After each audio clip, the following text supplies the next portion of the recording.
Hello,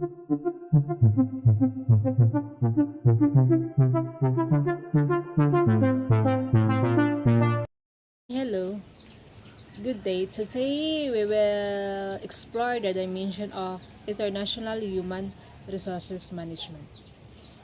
In this topic, this is the process of procuring, allocating, and effectively utilizing human resources in international business with faster communication, transportation, and financial flow.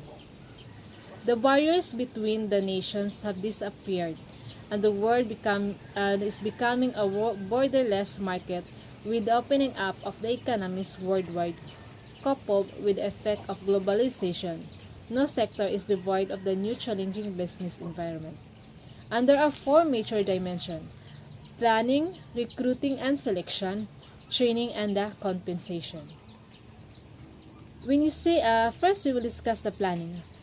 Planning is the form of international human resources management point of view is rather difficult and complex compared to that of domestic human resources management. And there are three approaches that belongs to the planning. The ethnocentric approaches or policy. Second one is the polycentric approach. Third one is the geocentric approach. Ethnocentric approach is all case management positions are filled by parent company national, and foreign subsidiaries are being locally staffed, or what is termed as host country national. The reason of this is lack of managerial talent in the host country, desire to maintain a unified corporate culture, and disseminate the parent firm core competences across foreign subsidiaries. The second one is the polycentric approach. Polycentric approach is a staffing policy requires host country nationals to be recruited to manage subsidiaries while parent country national occupy key position at corporate headquarters. The third one is the geocentric approach. Geocentric approach. This approach, regardless of nationalities, the best talent is recruited by the MNCS for key jobs throughout the organization. And the second one is the second major dimension is the recruitment and selection.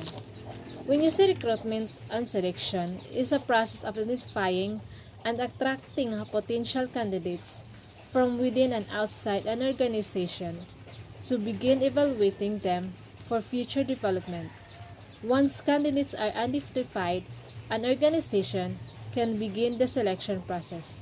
This includes collecting, measuring, and evaluating information about the candidates' qualification for a specified position. And there are the two types of organizations that involved in international human resources that belongs to the recruitment and selection. The first is the multinational companies and the second is the domestic companies, where these companies search prospective employees both from within the country operation and outside the country. The third one is the training. The training can help the manager and spouse to cope up with these problems. The cultural training, language training, and the practical training seems to be reduce expired failures, and this is essential imparted to improve job skills of the employees. If you say training, this belongs into the cultural training that seeks to foster an appreciation for host country culture. It has been suggested that expatriates should receive training in the host country's culture, history, policies, economy, religion, social, and business practices. If you go to another country, maybe you must learn their the religion, the economy, and the policies. The second one is the language training. We know that English is the language of world business. it's possible to conduct business all over the world using only English. So if you go to another country, maybe we should learn basics language to be more capable to work in their country. And the third one is the practical training.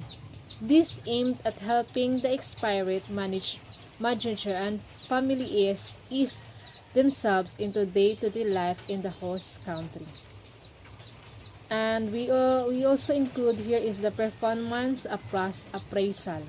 It's required multinational effectiveness system by managing the performance of its global operation. And the last dimension of international human resources is the compensation. Is this case of international employees is tricky one for two reasons. There are two reasons. The first one is paying all the employees of one rank the same compensation satisfies the norm of equitable remuneration. The second is the cost of living can be significantly varying among the countries. An example of this compensation is that it can be enormously more expensive to live in America than in India. In this cost or living differences are not duly considered while determining compensation for overseas employees. It may almost impossible to get employees to take this high-cost assignment. Therefore, paying compensation that not just satisfies employees but also seems fair and equitable is no simple matter. Okay, that's all for today. Hope you understand the dimension of international human resources. Thank you. Bye-bye.